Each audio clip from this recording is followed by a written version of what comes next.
To be honest, both my wife and I would prefer if this marriage never happened. Right now, if possible.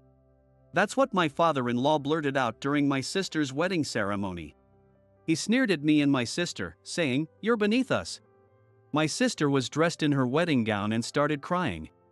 I stood up as her older brother to defend my sister and her husband against our father-in-law's attempt to ruin the wedding. The buzzing crowd fell silent, then erupted in applause. My name is Robert Smith. I'm 30 years old and single.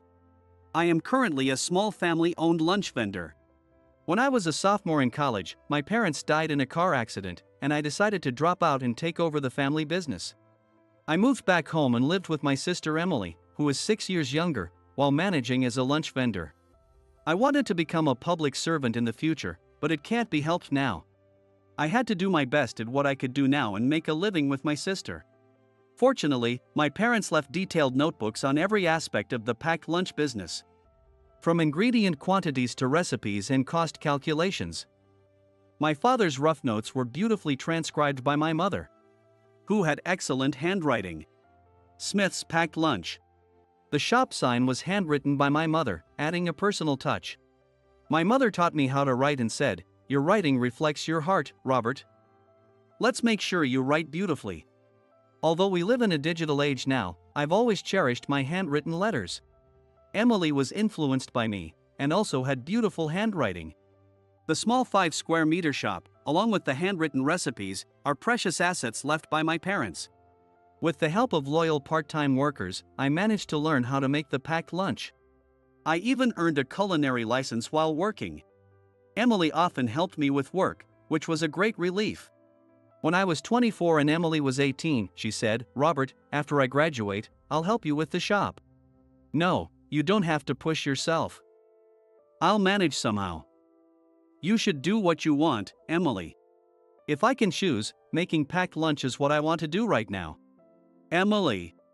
After graduating from high school, Emily immediately started helping with the family business. I was truly grateful. With Emily's help, I began developing original menus. I analyzed what was selling well, refined each packed lunch, reduced the number of items, and focused on a lineup of key products. "Robert, the fried chicken is selling like hotcakes recently. I modified Dad and Mom's recipe. It's a garlic and ginger sauce flavor that appeals to local tastes. Our spiced chicken curry is also selling fairly well. I hope it continues to do well. Shall we increase the prep volume? Don't hesitate to ask for help." As Emily suggested, the fried chicken became a hit, spreading quickly by word of mouth. Some regular customers even started ordering the fried chicken curry, which wasn't on the menu, but it eventually became a staple. My father often said, "Our customers are helping our shop grow."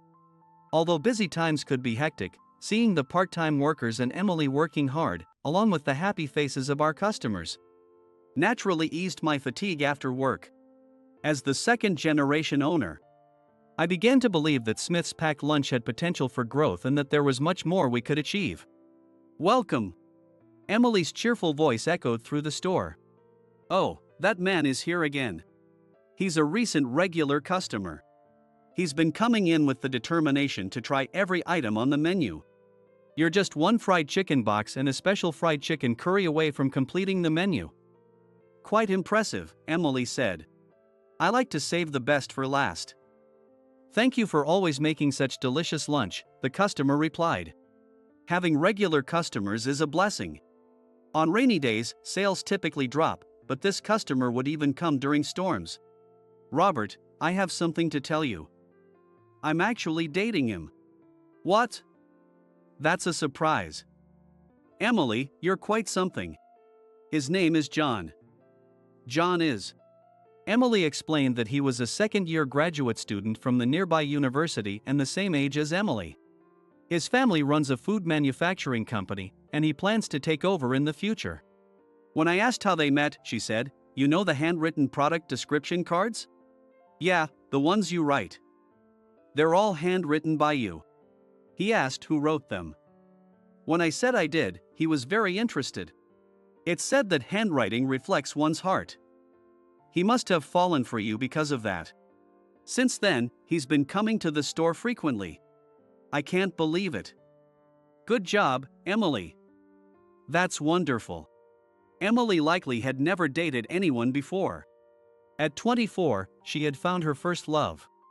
As her brother, I was thrilled. Emily, you know you can always leave the shop if you want. I've set up the system so it can run without you. I know. But I told John that I want to keep working here. I love the shop. Even if we live apart, I'll commute here to work. Feeling the shop's growth firsthand is something that makes me happy. It's what Mom and Dad left us. I'll introduce John to you soon. Emily introduced me to John. My name is John. I'm Robert, Emily's brother. He was a fine young man. Tall and slender. Very elegant. He said he loved Emily's handwriting and her cheerful customer service. I tried the special fried chicken curry. It was amazing. So delicious. I'd like to help. How about selling the chicken curry in pre-packaged? Pre-packaged? I never thought of that. Please let me help. Since his family is in the food manufacturing business, we detailed the recipe I had inherited and modified to be spicier. We began the process of turning it into a pre-packaged product. Is that your handwriting in the recipe? It's beautiful and different from Emily's. Really? Both Emily and I learned how to write from our mother. That's wonderful. How about using your handwriting for the labels? It would add a unique touch. Emily's handwriting would be better. It's more universally appealing. Understood. We'll proceed with that plan. A jointly developed instant food idea. A month later, 100 servings of the chicken curry were delivered to the shop. My handwriting is all over these. I think the vertical brush script was a good choice. It's amazing. So this is how they're packed. The customers just heat them to eat. Incredible. John, how can I thank you? No need. This was something I wanted to try, combining my marketing studies with practical experience. Your cooperation was more than enough. Thank you. I'm so happy. Emily carefully displayed the new product with a handwritten sign in the store.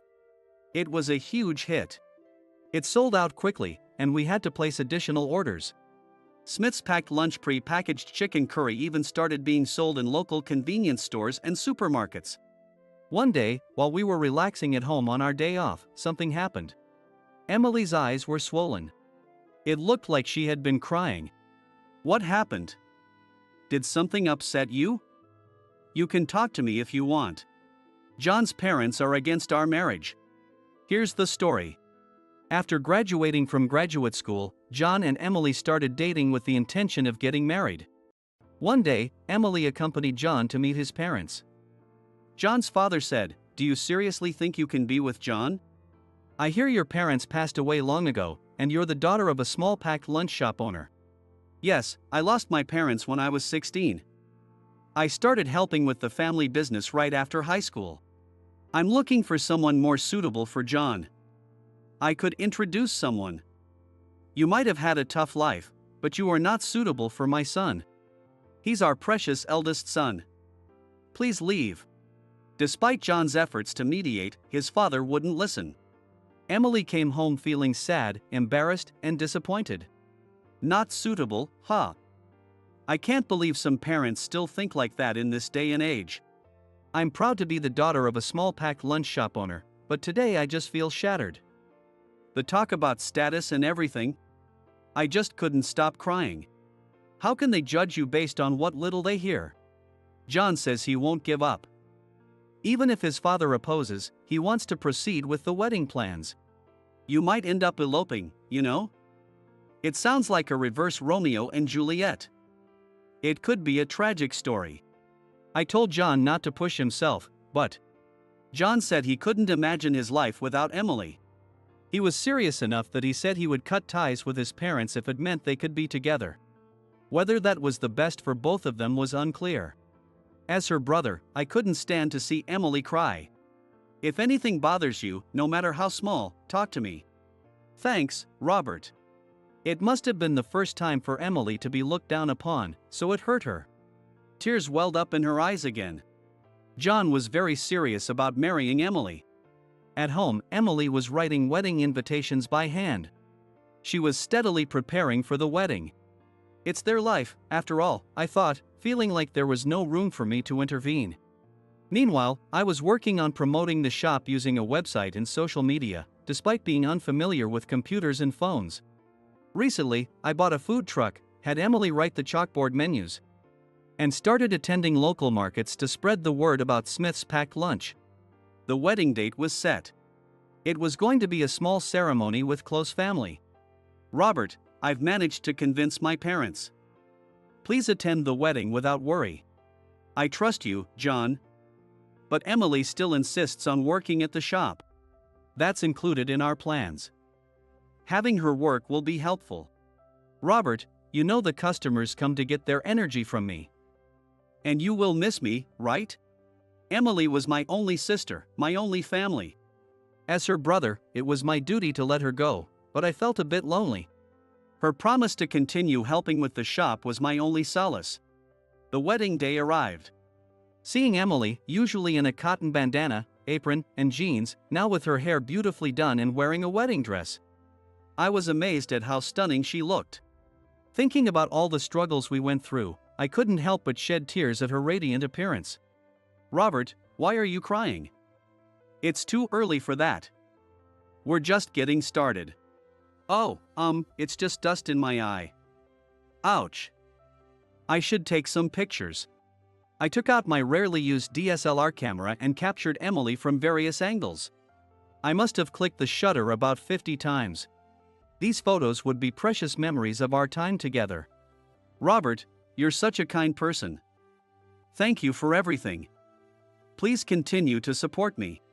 In truth, those words of gratitude were likely meant for our late parents. Ever since I dropped out of college, I'd been a stand-in parent for Emily. I hope I managed that role well enough. Overwhelmed by Emily's thank you, I turned away and cried. The ceremony proceeded as planned. The bride and groom sat at their seats, looking over at us with a mix of shyness and happiness. It was time for the father of the groom's speech. Although John's father had initially opposed the marriage, John had assured me that he had convinced his father. Good day, everyone. I am Sam Thompson, the father of the groom, John. On this auspicious day, I feel like I've seen that man somewhere before, I thought as I watched the groom's father. He seemed accustomed to public speaking and was adept at holding the audience's attention. His speech was written on a long, vertically folded piece of paper, suggesting it would be lengthy. I expected it to be a heartfelt speech that would make the bride and groom happy. As I was saying, I run a food manufacturing company and intend to pass it on to my eldest son, John. He spoke about his company, how he had raised John with care, and his desire for John to inherit the business. This meant that Emily's future would be secure. However, as the speech continued, it took a strange turn. I heard the bride's parents passed away early, and she's had a tough life as the daughter of a small pack lunch shop owner. In contrast, John graduated from graduate school and is set to become an elite. This is the very definition of disparity. Is this kind of misfortune acceptable? Frankly, both my wife and I wish this marriage never happened. We want it annulled immediately. The room began to buzz. The groom's father placed the letter on the bride and groom's table as if to say, "Take this." A wedding speech that proposed breaking off the marriage. This wedding was orchestrated to humiliate us siblings. Emily was in tears. John got furious at his father's selfishness and stood up abruptly. I also stood up seeing this and signaled John to calm down. I took the father's letter and stepped up to the microphone. "What are you doing, young man? Why did you take my letter?" John's father said. "I'm next in line for the speech, so I took the liberty of coming up," I replied with a smile. The MC hurriedly introduced me. "I am Robert Smith, the bride Emily's brother." Robert Smith? Who is this youngster? John's father muttered, trying to recall. The father looked at me, searching through some memory. The groom's parents may oppose this marriage, but I support it. Though I may be just the son of a small packed lunch shop owner, my sister and I have shared many hardships together. We take great pride in the work we inherited from our late parents, and we always will. The room grew even more restless. I continued. They say handwriting reflects the heart. Looking at this letter written by the groom's father, I see nothing but a regrettable and rude individual. Placing such a poorly written letter on the bride and groom's table is an insult to their special day. What are you saying, you impertinent fool? I said it's a mismatch. John's father shouted. Do you know who I am, Mr. Thompson? I retorted firmly. Ah. You're Robert Smith, the owner of Smith's Packed Lunch? Recognition dawned on his face. I usually wear an apron with a headscarf. He finally matched the name with the person. Regardless of what you say. Even if this marriage seems like a modern-day Romeo and Juliet, I will support and watch over John and Emily as a brother and brother-in-law. Thank you for listening. The previously buzzing room fell silent, then erupted in applause. After the ceremony, John's father hurried over to me. I didn't realize you were the owner of Smith's Packed Lunch. I sincerely apologize for my rudeness. I'm just the son of a packed lunch shop owner. I understand your point clearly. The father had once visited our shop with his executive, proposing to turn our popular fried chicken into a frozen food product and even expand into a chain of fried chicken specialty stores. It was a pivotal project for their company, and I had been on the verge of signing the contract, impressed by how much they valued my recipe. But after the way he humiliated my sister and me, and embarrassed his own son at the wedding. Your handwriting reveals your character. My mother's words were right. Handwriting reflects the heart. Mr. Thompson, please consider the proposal null and void. It's impossible to work with you. That's impossible. We've already finalized the package design and sent it to the printer. We've also contracted and renovated 6 stores. You acted too quickly. I haven't signed the contract. Moreover, this recipe is a treasured family secret, refined by me from my late parents' original. I'm not giving it away. You should look elsewhere. The Smith's Packed Lunch brand carries significant weight. Please reconsider. Suddenly, John interjected and cut into the conversation. Dad, our relationship ends today, as promised. I never expected such a betrayal. I'm cutting ties with you. John, please reconsider. You're the only heir. John shouted with tears streaming down his face. Who broke our promise first? Thus, John ceased to be a son to his father. He took on our family name, becoming John Smith. After the tumultuous wedding, Emily and John moved into an apartment near the packed lunch shop. Emily's previously 0-minute commute turned into a 20-minute bike ride. Despite this, she continued to greet customers with her usual cheerful welcome, and worked hard in both customer service and food preparation. Handwritten pop signs are now Emily's specialty. They are an indispensable promotional tool for Smith's Packed Lunch. John supported me on the business side, asking, Robert, is there anything I can help with? Cutting ties with his parents did not diminish John's exceptional marketing skills. He later established a digital marketing company. With no heir left, John's parents brought in a new president for their food manufacturing company from outside. However, as a chairman, Mr. Thompson was not good at delegating and quickly drove the new president out. He then took on the title of chairman and president himself. But his notorious reputation caused the company to shrink further. The cost of losing John was steep for Mr. Thompson.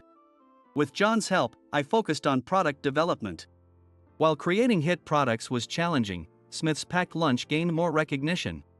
The chicken curry John suggested was initially sold in local convenience stores and supermarkets. But now it can be reached nationwide through online sales. It was even featured in department store catalogs for holiday gifts. It felt like a small stone causing ripples in a pond, expanding slowly but surely. What our late parents built was now blossoming.